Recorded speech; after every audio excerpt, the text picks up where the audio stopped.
And like, again, I think, again, being someone that has benefited off of social media cooking, I feel like social media is a big part of the blame.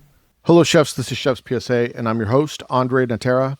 Today, I'm joined by Chef Dan Kennedy. In this episode, we're going to get into how social media is pushing bad habits in meat cookery. We talk about the proper way to cook duck, Wagyu, octopus, lamb, and why knowing how to cook proteins seems to be a lost art. We're going to break down the fundamentals, rendering, resting, seasoning, how to build a better tasting menu, and food that's delicious instead of performative. We're also going to talk about America's Culinary Cup and competitive cooking shows. Stay tuned.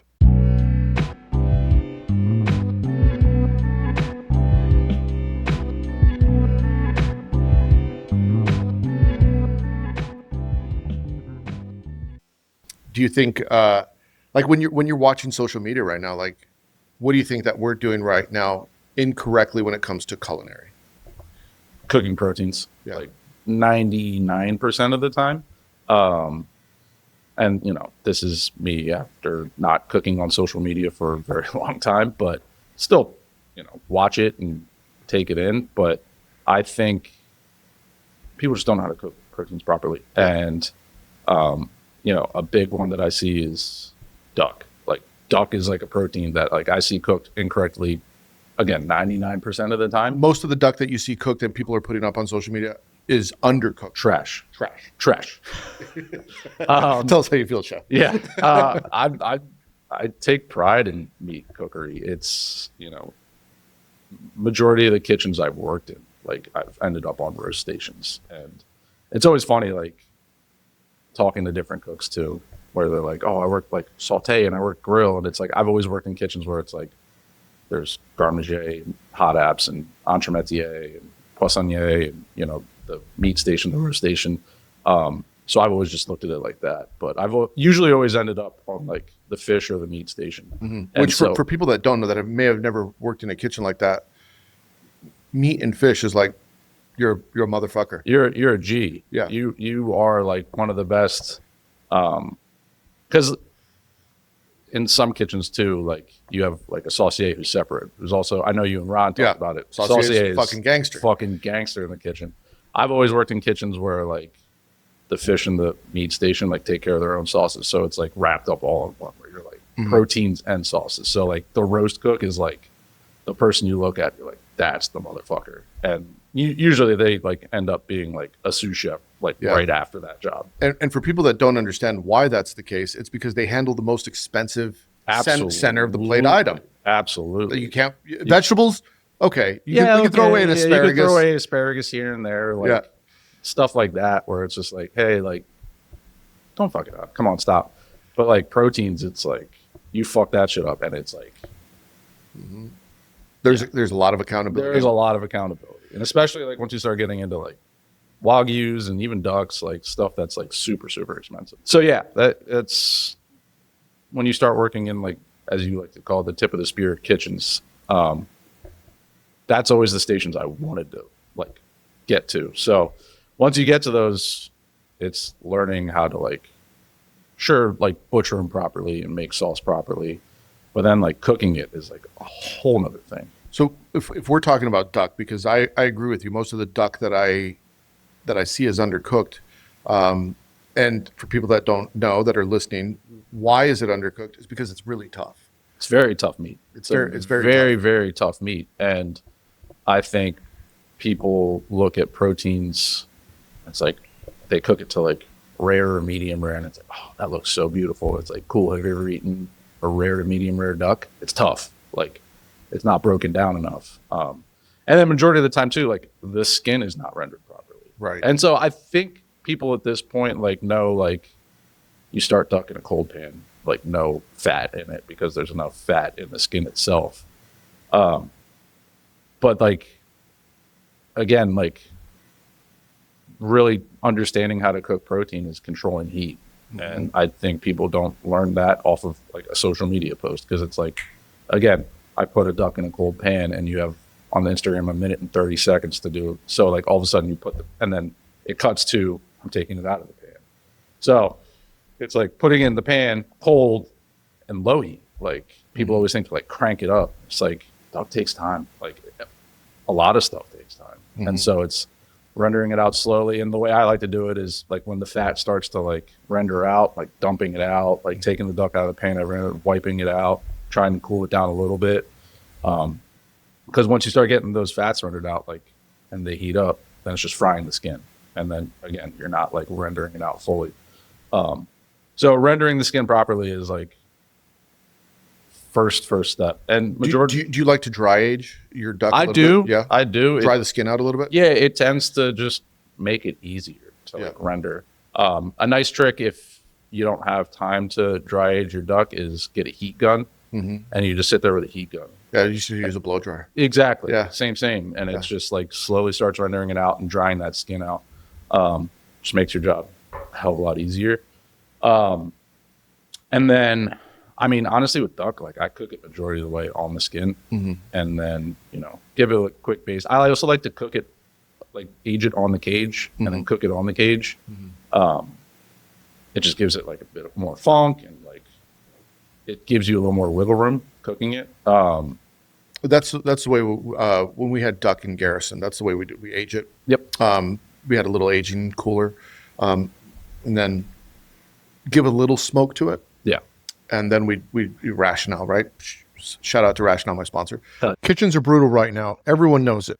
Fewer people on the line, margins tighter than ever, and somehow the expectations keep going up. There's just no room to miss anymore. I was talking to a chef recently who said the biggest stress wasn't the volume, it was the mental load. Babysitting food, timing everything perfectly, trying to be everywhere at once. And that's where equipment matters more than people want to admit. Rational's technology comes up a lot in those conversations. The iCombi Pro, the iVario Pro, overnight roasts that don't need to be checked, custom programs for all your recipes, consistency without hovering, completely automated cleaning, monitoring everything from your phone, the list goes on. And what really buys you the headspace?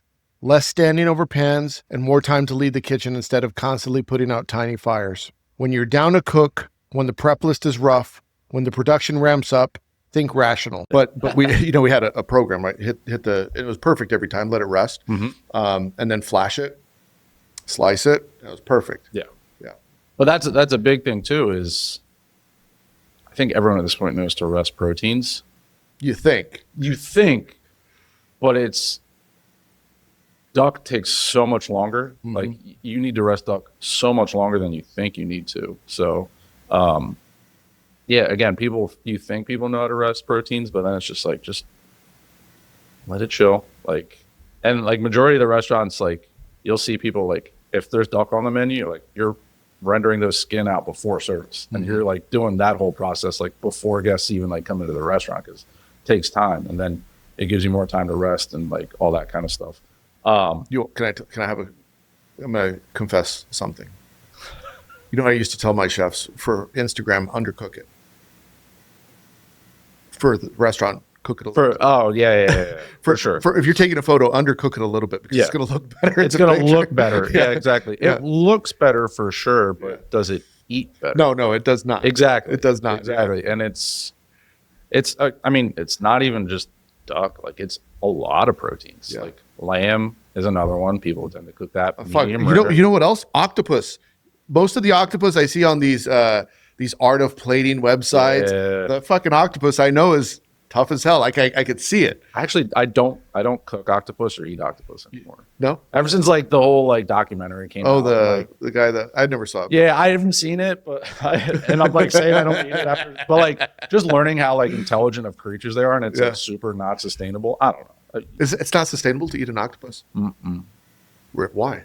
It's just I didn't know that. It's just one of those things that like you can't really like. I mean, one, their ecosystem isn't protected, and then two, it's not like something you can like farm raise and like reproduce like easily. Oh shit. Sorry.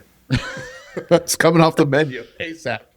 I mean, I'm never gonna turn to someone and be like, "Oh, you piece of shit!" Like you're cooking out. It's just for me. So we won't talk about octopus. But back to. But no, you're not wrong though. People tend to undercook it. Yeah. It's one of those things where it just takes a long time. And I mean, I worked in restaurants where we did plenty of octopus, and Generally, we always cooked it sous vide, and it was like 85 Celsius for like 4 hours. Yeah. Like long time. We would do it where we'd lay the tentacles like this. For people that are listening, it's like sticking your fingers together, so they match like a puzzle. Yeah. So that when they don't curl. So we'd cook them in the rationale or whatever. Yeah. On steam. That way, so when we plated the octopus, you'd have a nice straight tentacle versus they curl so quickly, especially if you do a quick dip blanch. Yeah, for sure. But I found this is nice, and because most octopus that you get is curled up, I was like, I kind of like this look. Like a long tentacle. Yeah, it's very aesthetically pleasing. Yeah, for sure. Yeah, but people do undercook it. But back to duck. What do you do pre-rendering? Do you score it? Do you poke it? Do you use a brush? I don't score. I don't score. No, I've just never been a fan. If anything, like poke it. Yeah, like get like a little like sausage poker. Yep. And you just sit there and poke it. That's worked. I've also just done it where I've done nothing to it other than age it and like just cook it. Like if you just know how to do it properly, like. Do you prefer to roast it on the bone for your service when you're doing? So roast it on the crown still. Yeah. Yeah, I feel like you get more flavor, and again, like I think it gives you a little more wiggle room. Yeah. To just kind of get it to where you want it to. Duck is honestly, I'm thinking back to when I was in culinary school the first time I had duck, and I was like, wow, It's one of my favorite proteins. I agree. It's one of my favorite proteins. It's amazing. Yeah. I like all those game birds, squab and Yeah. quail and pheasant, like all that. Like you can just put so much flavor in it. But knowing how to cook meat is like, it's an important skill. I mean, I think about like roasting lamb or a prime rib or anything like that, anything that requires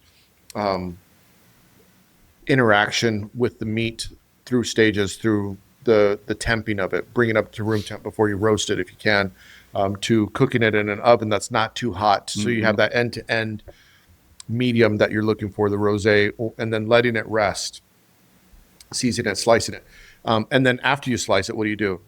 So a lot of people sometimes might serve it, or you might hit it with a little olive oil or fat or something. Yeah, finishing salt, whatever. Yeah.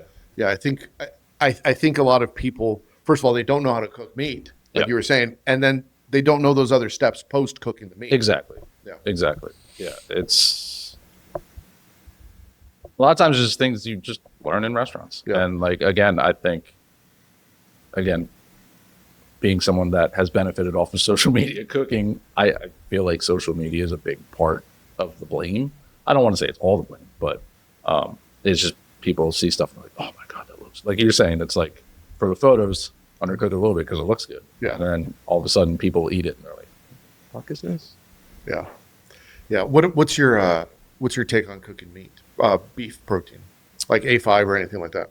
So I think people tend to undercook that too. And that's one where it's like, once you start getting into like the A5 Wagyus and stuff like that, like you're talking like anywhere from like $45 a pound to like several $100s a pound.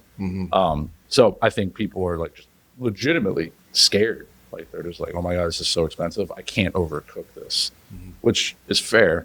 But I think people tend to undercook that too. Because with like Wagyu, which I know you've had, it's just fat. It's so much fat. And I feel like you need to render the fat out a little bit more and just like get the proteins to a point where it's like nice and tender. And again, like people might come after me and be like, that's terrible. But like I cook closer to medium than I do rare on beef. Like I like medium rare, but like I'm not saying there's a medium rare plus. Like I'm not in that camp. I don't believe in the plus things. Medium minus those. Yeah, exactly. Medium minus is real. Medium rare plus does not exist. Yeah, but I cook beef medium rare, but like on the verge of medium. Yeah, like you said, rosé, like nice and rosé. I just feel like that's the best way to eat it. Like it's just more tender, in my opinion. Yeah, it is. And I agree with you. I think a lot of, I don't know why we got into everything needs to be medium rare or rare, but for the eating experience, I blame Liver King. Yeah, probably. Yeah, probably. Eat it raw. But I think for the texture. Yeah. I think medium is like the perfect texture for most meats. And when we talk about sous vide, so like if you're doing like the 60-hour short rib or 48-hour short rib or something like that, with the intent of later on serving it medium rare, cooking it over long, so that way when you slice it, it has that rosé still, right? I like that texture I do and too. the color. I don't like it too red. No, Yeah, no. It's chewy. It's not pleasant to eat. no, it's not. It's not. Where do you stand on A5 versus not? So like just a nice prime or Wagyu cut of meat. Like if you're in the restaurant and your default meat course, your beef course, what is your general default? I want beef that tastes like beef. Yeah. And I feel like with A5 and Wagyu, you tend not to get that. We actually served a Wagyu at the restaurant, RIP Pasta Bar. Rest in peace. Yeah. But it was a Japanese Wagyu that we got imported. It was called Kozatsu. So it's a traditional Japanese Wagyu cow. They crossbreed it with a Swiss Simmental dairy cow. And they don't rate it like on the traditional like scale that they do. Like if you've ever gotten like true like Wagyu, they'll send you like a certificate with like the imprint of the cow's nose on it and like all that information. With this kind of beef, they don't, because since they crossbreed it. But I say all that to say it tastes like beef. Like it's very beefy. It still has like a lot of fat marbling in it. So that's like one Wagyu of like, oh, I actually enjoy this. Other than that, like I'm not a big fan of it. Like you're just like eating fat. Like, and it's just like after enough of it, you're like, I feel sick. It's fat. Yeah. So for me, like, just give me some like really good like grass-fed beef. Yeah. And just like, Do you have a cut that you prefer for tasting menu style? for tasting menu style, like strip loin usually. Yeah. I'll do ribeye every now and then. The And, eye like, or take the eye and then like take the spinalis and use that for something else. I've done it where I've like Activa for the pop-up you came to. I did two caps. That was Activa really together. good. Yeah. I forgot about that. That was really good. Yeah. And that was another one where it was just like, I think a lot of y'all were worried. It's like, oh man, is it going to be undercooked? And it was like the guy who cooked it, like I can't even take credit for it. He cooked it and he's like, I'm worried it's overcooked. I was like, this is perfect. Trust me. And I like cut into it. I was like, perfect. Yeah. Perfect.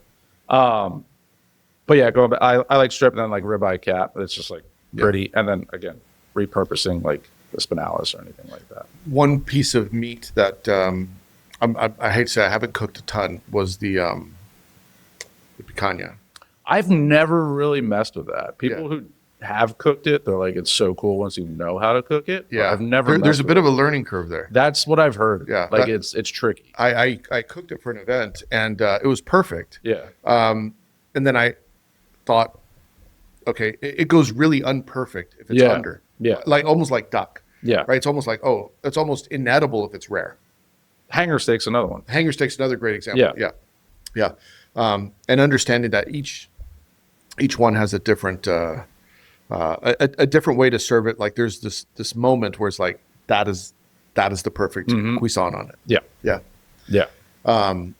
When you're serving meat, what's your process? So you're how do you like to cook it? First of all, I guess that would be I like to cook it on grill. Yeah. I like grilling proteins. I like grilling like majority of things, like vegetables, proteins.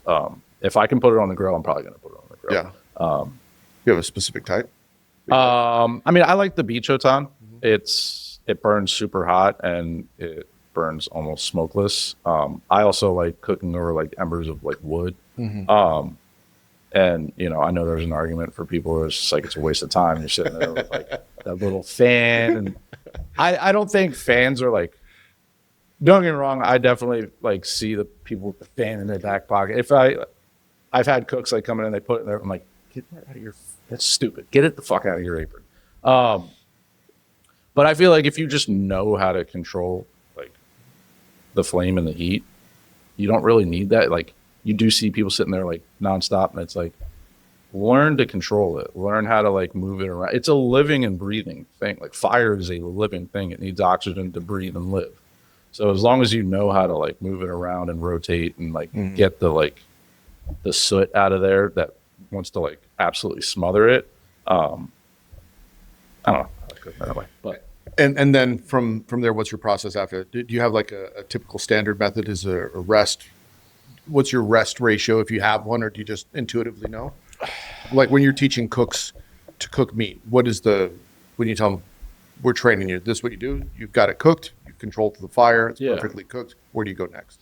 I mean, for me, I feel like I just like intuitively know at this point. It's the same with like cooking it to a temperature. Like I've never, ever needed like an internal probe thermometer where it's like, oh, it's perfectly 135 degrees. Like I've always just been able, not always, but like I've gotten to a point where I can like feel it. And then I like cake testers where it's just like stick it in. And I've gotten to the point where I like use here because I mean, I learned cake testers where you put it like at the bottom of your lip. Yeah.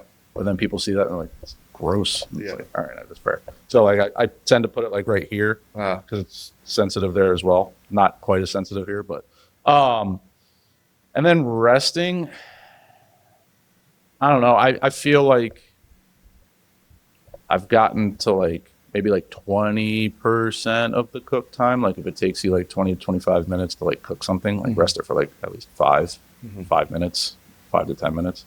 Do you rest it in fat or dry? Anything?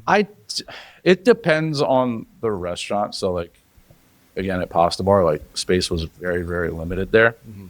So we didn't have space to like set up different fat resting areas. I love resting proteins that way, like resting it in its own fat. It's so cool and it just imparts more flavor. But more often than not, it's just dry rest. Just like put it in like a warm place so it doesn't like you're putting it over somewhere underneath like an AC vent and you're just like doing absolute opposite of what you want it to do. So I usually just like have like a shelf above like the grill or the stove and like rest it up there.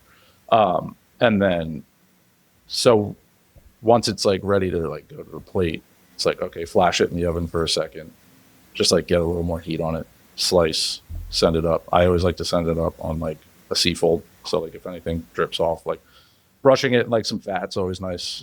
Get like a nice like sheen on it, put a little more flavor on it. And then just some like finishing sea salt. Maldon, Jacobson. Yeah, Jacobson, Malden, one of those two. Yeah. When it comes to, so we're kind of talking about this. You mentioned that I went to one of your pop-ups, which was really great, by the way. Appreciate it. Yeah, it was really, really good. It was fun too. How do you design a tasting menu? I have a lot of opinions on tasting menus. I know you know that, right? Yeah, that's right. I do like tasting menus, and I love that style of food. My thing is I don't know how we got to the point where we have, restaurants that are serving 30 courses. And 7-hour experience. 7 hours, like I don't want that. Honestly, I look at it from the standpoint of what do I want today? Yeah. As the person that I am today, who is, still a chef kind of, loves food and has a lot of friends that like to be creative and cook that way. I don't want to spend more than 2.5 hours at the table for me. Agreed. Yeah. Agreed. So when you're designing now, like what are you thinking? What's your current take on designing your future tasting menus? For me, timing is like number one. I couldn't agree more. Like I don't know if I'm like an undiagnosed like ADHD type kid that just hated school and couldn't sit still, and like that's why I love kitchens. But like I legit, like if I'm sitting in one place too long, I start getting like anxious. Like I'm just like I gotta get out of here. Like, this is terrible. Doesn't matter how great the experience, like how warm and hospitable everyone is. It's like I'm over this. I got things to do. Even if it's just like watching TV. Yeah. So timing's a big one. Making sure you're not necessarily like stuffed at the end of the meal, but like satiated and like full. Yeah. Because I mean, if you're going to eat food, you're probably hungry. And like if you leave, and it's like it's the big like you go to the drive-through afterwards. Yeah, you don't want that. The amount of people that like I've like gotten into it on like Instagram comment sections, which I don't know why I still do anymore, but I just like there's certain days where it's like call me on the wrong day. So it's funny because you've done this, but I know, I won't say who, but a lot of other chefs have done this to me. Like they'll message me, do you know this motherfucker? Oh yeah, I did that to you once. I was like, who is this fucker? Yeah. And so yeah, there's definitely been times where I've gotten into comments with people, and I was just like, stop it! Don't feed them. Yeah. But I mean, you said it before. It's like all of us love drama. Like, we just love drama in kitchens. So it's hard to avoid that sometimes. But no, I mean, I've gotten into it with people who are like, again, like I've done videos on Instagram where it's like I do a dish and it's like people are like, oh my God, that's so small. I'm like, well, this is like a dish I would serve in a tasting menu restaurant. They're like, yeah, and I need a burger afterwards. It's like, have you ever eaten at my restaurant? Like, no? Then shut the fuck up. Like, I don't want to hear your opinion. And like, if you've never eaten at my restaurant, like I've never, ever, ever had anyone like come into a tasting menu restaurant that I've ran and been like, I'm still hungry. Like, actually I had one guy, but he was like, gross how much he ate. He was like, I thought I was going to be full. And I gave him like 2-3 more extra courses. He's like, I'm still hungry. I'm like, I got nothing for you, pal. Like, you're just weird. Right. So yeah, making sure that it's enough food, first off. And it's different because I've eaten at tasting menu restaurants where it's like 15 plus courses and like some dishes come out and it's like a bite. And it's not like a canapé. Like you get your canapés and then there's like dishes that come out and like sometimes there's a dish that's like one bite. And you're like, how am I going to get full in this? But just builds up and it's just like at the end of it, you're like, okay, that was enough. Like one biters that I was full. I've also eaten at tasting menu restaurants where I was like, I'm legit hungry. But then after that,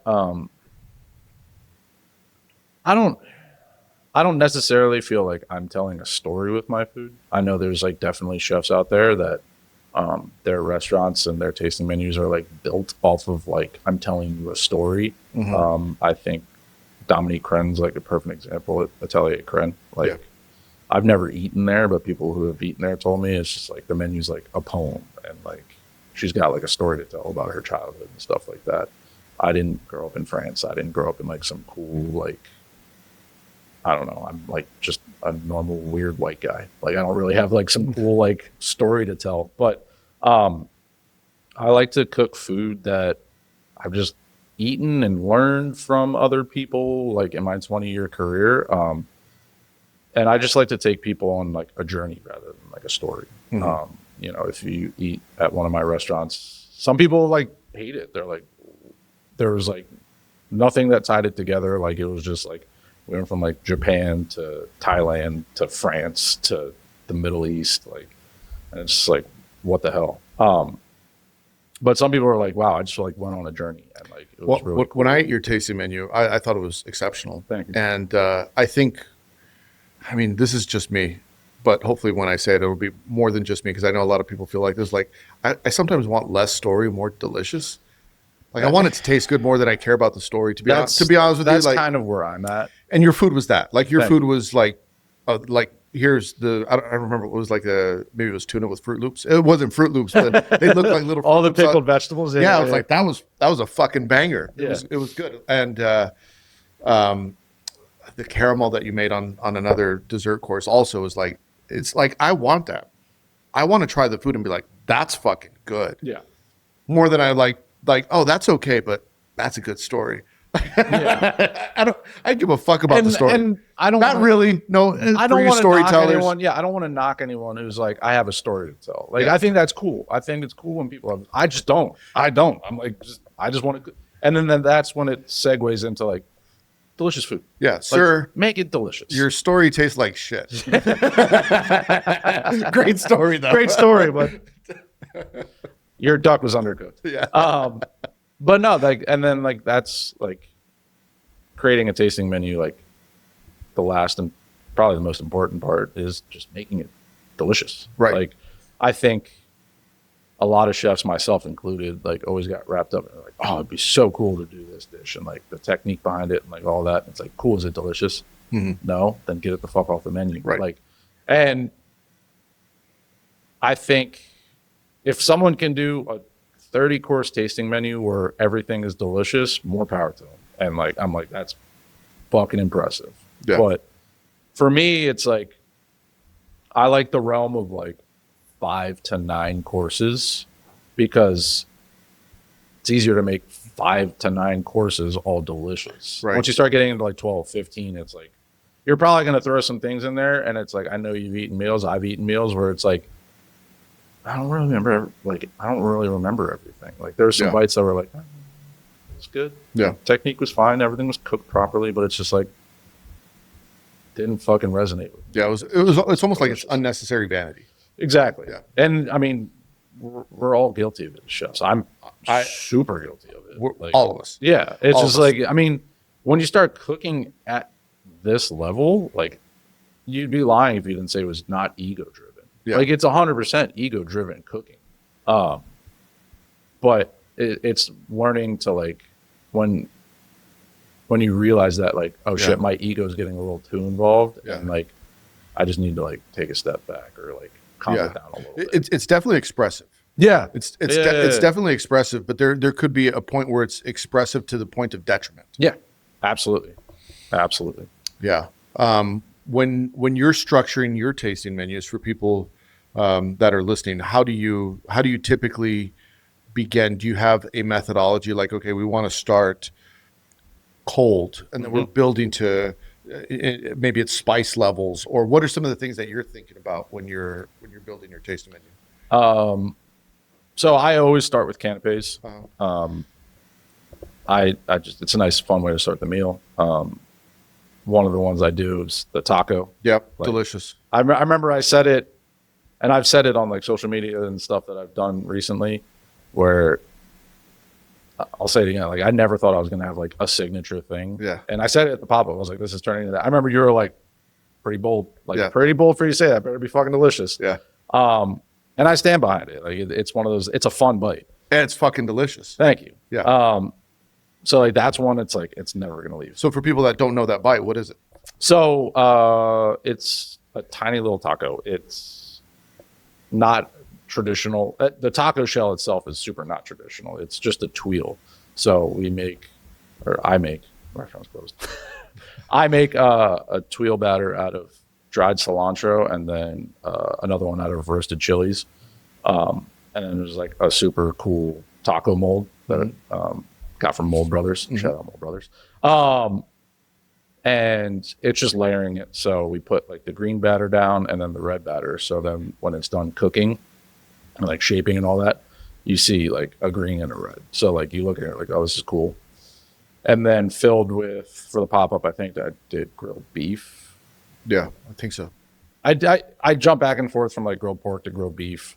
But put a dry rub on it, grill it, and then I toss it in a salsa verde and then a grilled pineapple aioli, and then top it with some brown butter fried shallots. So again, it's like I'll put an image. I think I have the photo, so I'll put an image up when you're telling it. It's super delicious. But it kind of epitomizes my cooking, where it's a lot of different like techniques involved, but then it's like different cultures and like, I don't want to say I do fusion cooking, but like at the heart of it is like fusing to like, there's a lot of French technique behind it, but then there's a lot of like Mexican and Latin flavors in it, which is like some of my favorite food in the world. But it's just a fun bite. It's really pretty. And it's like, you look at it and you're like, oh, this is a cute little taco. And then you take a bite out of it and it's just like packed with flavor, like 1-2 bites just packed with flavor. So starting with the canapes, and it's always a good like test for a canape is like, if you eat it and you want like 10 to 20 more of them, good, run it. So like just like starting off the meal with something where it's like, fuck, that was delicious. And then starting like actual plated courses, I always like to start cold. I always usually start with like a salad, and the salad I did from shit, I forgot about the salad. So again, I keep referencing for people that were thinking like we didn't fucking eat it, but you made the salad, and I got to tell you, like I'm not a fan of salad. Like I'm not. I like when someone sends me a salad. I remember Jacob, my former chef.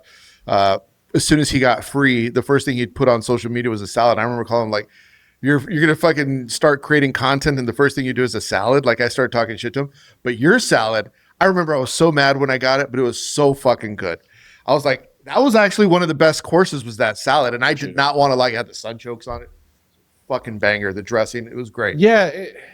And it's one of those things too, where you look at it and like how is this a salad? Like cause I mean, you think salad and you think like lettuces and like tossed in a dressing and then there might be some crispy stuff on it, but like kind of take that where it's like a super, like there's nothing wrong with salads in general. Like I love eating salads, like making salad for family meal. Like I love because there's so much you can do with it, like making the dressing super bright and acidic, and then like the proper greens where it's like crispy and crunchy and like putting texture on it and all that kind of stuff.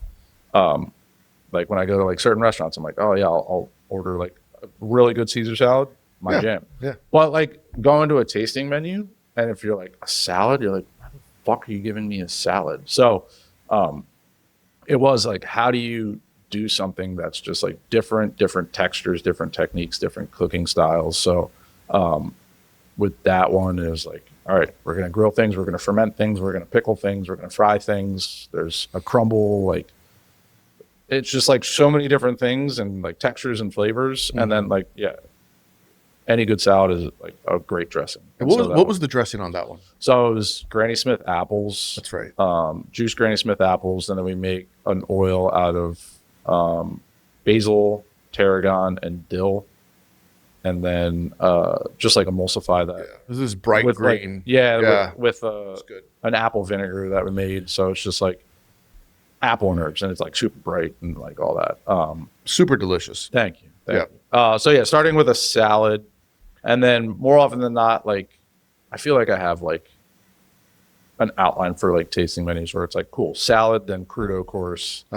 And then after that, I kind of like doing dishes where it's like cold, but also there's a hot element to it where it's like I'm plating up something that's probably room temperature, and then I'm pouring like a ripping hot broth or like sauce over it. So it like kind of like bridges the gap of like cold and hot. And that could be, How many desserts do you typically do?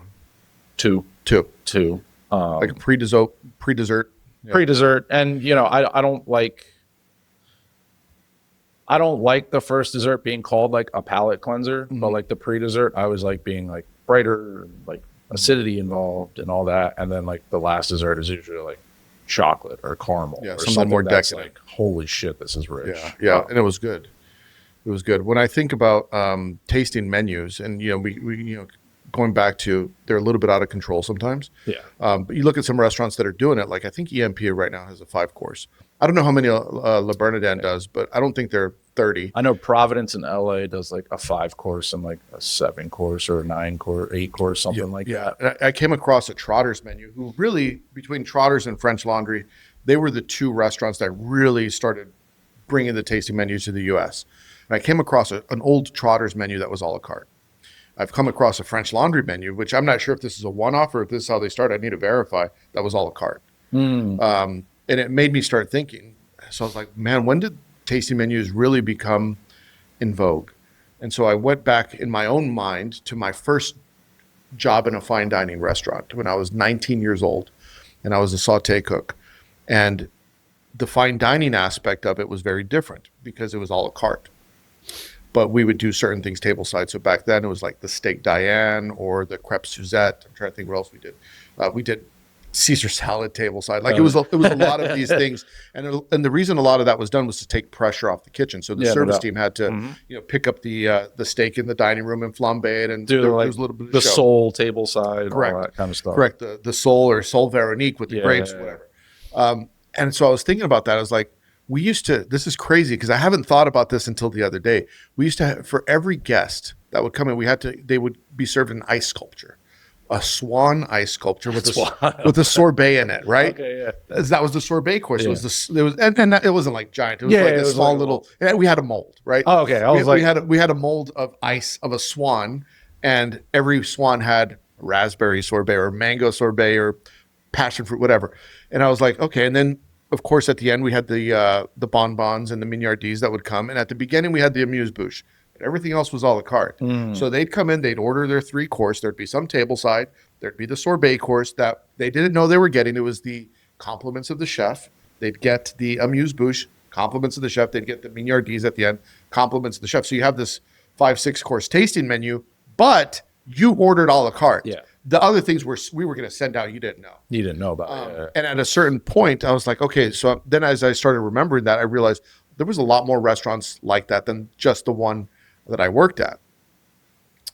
And then it just became ubiquitous, where it's like, oh, El Bulli came out with their crazy tasting menu. And then it's like, okay, well, you want to play at the El Bulli game, tip of the spear, you better be doing 30 courses. 30 courses. Yeah. And then it just kind of got out of control, where I'm not sure. And the only reason I bring this up is because I think New York Times, or New York Post, one of these magazines, newspapers, wrote an article like, is the tasting menu dead?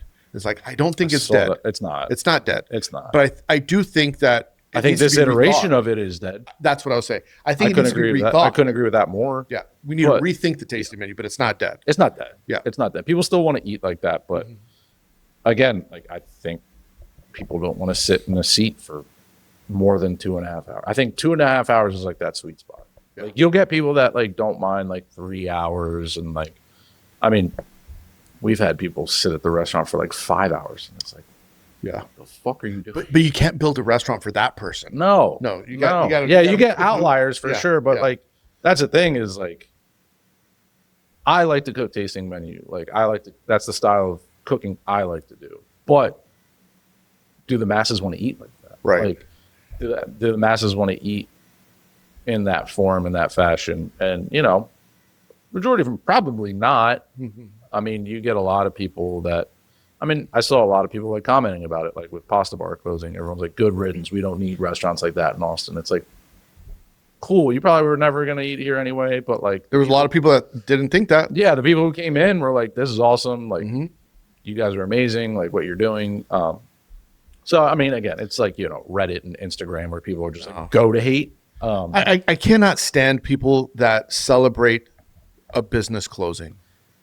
It's wild. It's wild. Like, you're celebrating someone losing their livelihood. And all the people that work there. Like, how the fuck? That's something we talked about a lot with the restaurant. Like, when it was announced that it was closing, and like, sure, like, you can hate on a restaurant, but yeah, at the end of the day, it's like, you're celebrating people losing their fucking jobs.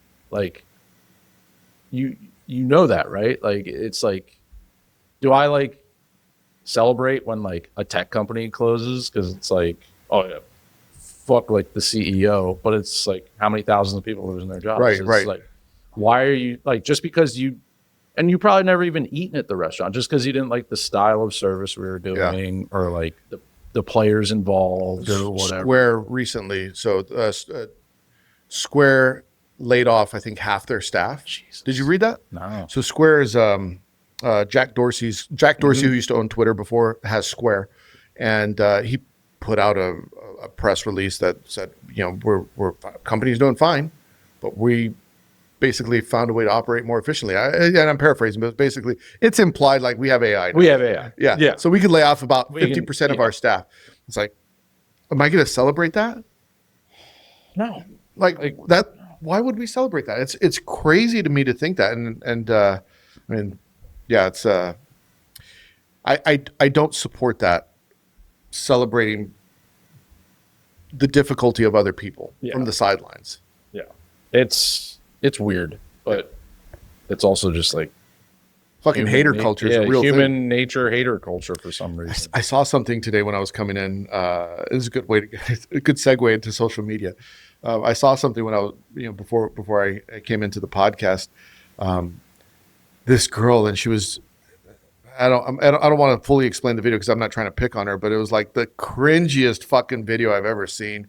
And she's like acting out different restaurant scenarios. It was really bad. And I'm thinking, like, do you really want to pigeonhole yourself into being the fucking clown? Yeah. Yeah. Like, do you really want to pigeonhole yourself into doing fucking skits for people that? But people have no problem with it because they're like, it is like clicks and views and like all that. Like, seeing like grown men do like TikTok dances that like kids are doing, and it's like, you're cool with that. And like, some people just are. Hey, good on you. Good on you. I'm just thinking, like, from my standpoint, I'm like, I can't do it. No. I've tried to occasionally like turn on the camera and talk some shit. I'm like, and then I watch it. I'm like, I'm just gonna post it, see what it does, and then I regret it, and I fucking watch it. I was like, fuck, I hope this doesn't go viral. I fucking hate this thing. I hate the fact. Like that's why I enjoy the podcast, because I don't have to put on a character. Yeah. It's like this is who the fuck I am. Yeah. I could cuss. I could share my thoughts. I could change my mind. I could say that was fucking stupid. Yeah, for sure. Right. I shouldn't have said that. But when you can get thoughts out, like right. Instagram and social media is just like someone like comments on something and then like someone wants to like put their 2 cents in it. Maybe it's like a good point, but then you like go into the comment section and you see like 2 paragraphs. And like, I'm not fucking reading that. Yeah. And outrage. like in a podcast sense, it's like, let's talk about this. Yes. And let's talk about like the nuance and the context and like all that kind of stuff. You know how to cook. That's not the problem. The problem is getting your team to do what you want, when you want it. That's leadership. My book, Culinary Leadership Fundamentals, breaks down exactly how to run a kitchen without losing your mind. Stop yelling, start leading. Get the book at chefspsa.com. By the way, I was watching TV last night, and the new show, Culinary Cup. I haven't watched it yet. I haven't watched the first episode So, yet. a lot of people that I know are on there. Matt Peters, good friend of mine, is on there, and Phil Tessier is on there as well. And I was so excited. I'm gonna spoil 2 Titans, by the way. 2 Titans, Like, right? Titans. Bocuse d'Or gold medalist, Bocuse d'Or silver medalist, yeah. and Phil, first American to ever get on the podium. Yeah. That book, Chasing Bocuse, Excellent. is like one of my favorites. Excellent book. Shout out to Phil Tessier. But they're both on there, friends, co-workers, have been coaching and heavily involved with competitions in Bocuse for many years. Spoiler alert, at the end of episode 1, they compete against each other. That's crazy.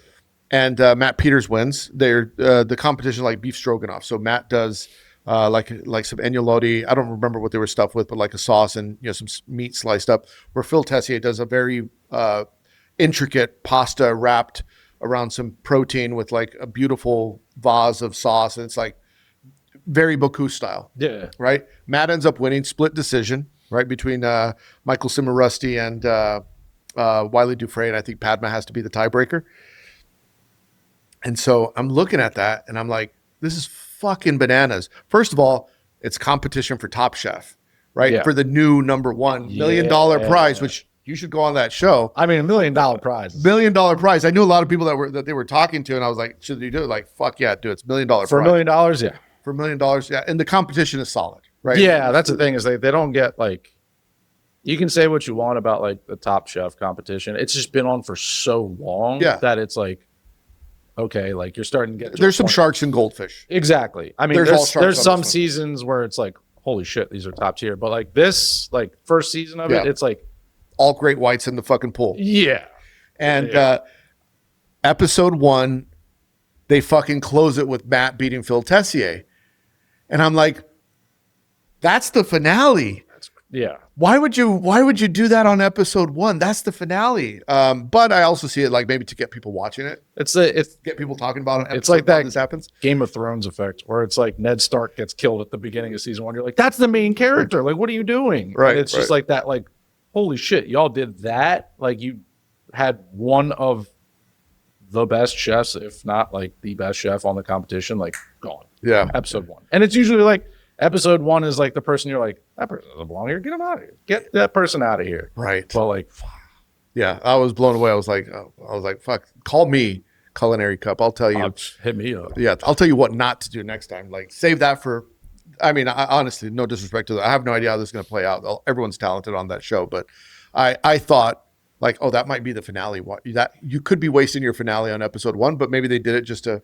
Honestly though, like thinking about it, if I'm not going to win the competition, like, I mean, and you, as a chef, like I look at like, and not all chefs look at this the way I look at it, but for me personally, like I look at it like hip hop, like where it's just like some of the most braggadocious, like I'm the best MC there is. Like I look at it like that same way, where I'm just like, if I'm going into competitions, like I'm winning this, like absolutely. Like, but if you go in, like it's like a fight. If you go in thinking you're gonna lose, you're gonna get your ass kicked. Yeah. It's the same thing with that. But at the same time, like if I'm gonna like get kicked off, I'd rather get kicked off like first, because then it's just like you're just like delaying the inevitable of like I'm just having to do this, like, and those competition type things, like I just feel like my brain's not like wired for it, like just like that quick fire stuff and like all that. I'm Yeah. just like, I don't know.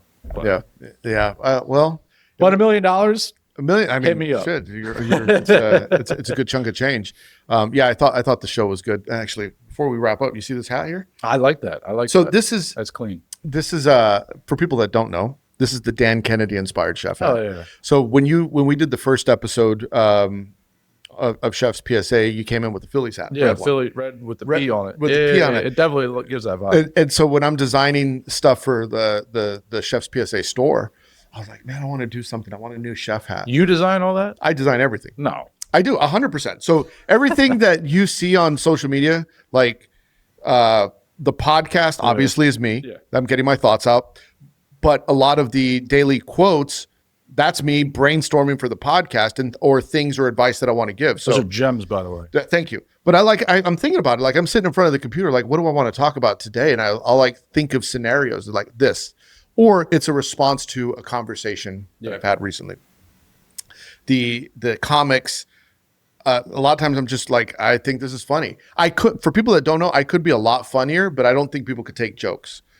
So it's like, I tone it down. Yeah. Sometimes I like try and make it high IQ jokes so people that could get it. Yeah. Get it. You know. Yeah. But all of that I do like. So anyway, back to designing this. Yeah, I design all that. I love that. Hell yeah. So I was like, I like that.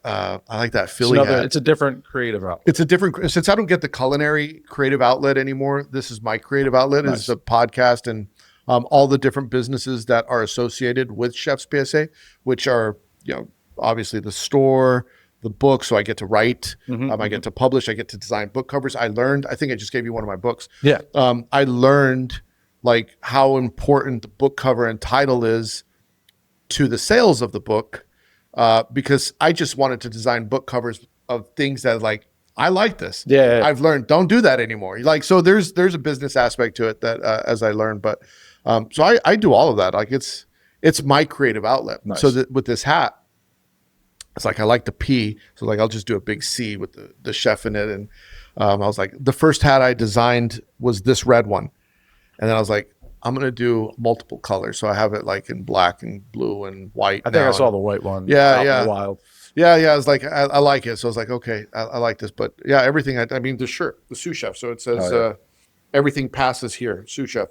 And so I'm like, I'll wear it. Like a lot of people are like, why are you wearing a sous chef shirt? It's because I fucking like it. That's why. Yeah. And a lot of the stuff that I design is like very hip hop related. Yeah, exactly. So it's like sometimes, and all the music that I put on any social media post or on a story, it's like, I'm fucking choosing that. Why? Because that's what I want to listen to right now. It's the same with like my videos. It's just like, I'm always going to be very unapologetically me. If you don't like it, sorry. Yeah. I don't know what to tell Keep you. scrolling. Yeah, exactly. Keep scrolling. There's other people that you're not going to like. Yeah, exactly. By the way, for people that don't know, when I did the episode with Ron McKinley, we had Ron's hip hop playlist versus the Chef's PSA hip hop playlist. But there's also the Dan Kennedy hip hop playlist that's also out there floating in the wild. I'm going to link it in this show. I need to taper it because I think I went a little overboard. Oh, Mine's like 35 hours or something like that. I just like started getting to a point where I was like, oh, I like that song. Oh, that's a good one too. I got to put that one in. And it's just like, I think I have like 120 songs. I don't know how many Ron has on his. Probably it's less. I'll it's like taper 50. it down. But yours is like it's like 500 songs. I don't remember what it is. I was the one on my days off. I was just like, Chef, it's always good to have you on. I love you're in an elite group of 3-timers on the show. Hell yeah. There's a couple. So Rico, yourself. Well, I think Gabe's been on 3 times. Who else have I had on 3 times? Anyway, breeding soon. Breeden, yeah, we're working on part 3. I'll have Breeden on 3 times. I'll have Philip Franklin Lee on 3 times.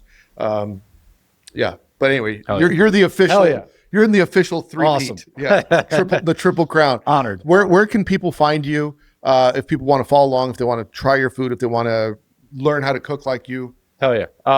So my personal Instagram, Cosinero at Cosinero_DK. I'm going to get back to doing some social media content, but then I'm working on my own restaurant concept right now and doing pop-ups. That's Mori _ATX MORII. So yeah, I'm going to post some information there. Going to start doing pop-ups and just working towards my own restaurant. So Awesome. And I know, I mean, I've had a sneak peek. Yeah. It's fucking great. I'm you. excited for you, Thank Chef. you. Yeah, Thank one of the best. One of the best in the fucking game right now. If people do not know, Dan Kennedy can cook like a motherfucker. I appreciate it. Yeah. I appreciate it. All right, Chef. Thank you. Thank you. All right, that's the show. If you liked it, make sure you leave 5 stars. Nothing less than 5 stars. If you want more Chef's PSA, go to chefspsa.com. Get yourself some books. Get yourself some merch, including Culinary Leadership Fundamentals and the Line Cook Survival Manual. If you want early access to episodes, you can get them on Spotify and Substack by becoming a paid member. The link is in the notes. We'll see you next week. Hit the porno music. Yo, it's Andre in the kitchen, mixing, dropping chef knowledge, no fiction, stirring up the beats, heating up the session. Listen close, class is in session.